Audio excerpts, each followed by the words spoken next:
Let's take a look at this example. I have 4.3 is equal 7% of is my multiplication n. I have to find a value of n. I have to divide both sides equation by 7%. 7%. 7% and 7% will cancel out, and I'm going to have n equals 4.3 over 7%. Okay? Now, let's take a look what we can do over here. I don't like percents in the denominator. Okay? So I have to multiply the whole fraction by 100%. Okay, over 1.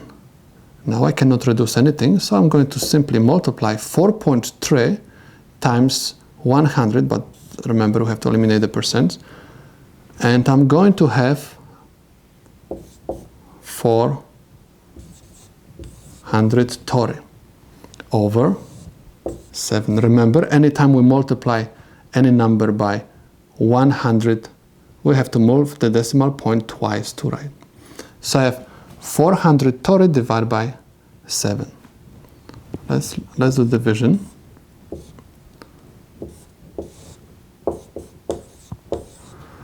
How many times 7 goes into 43?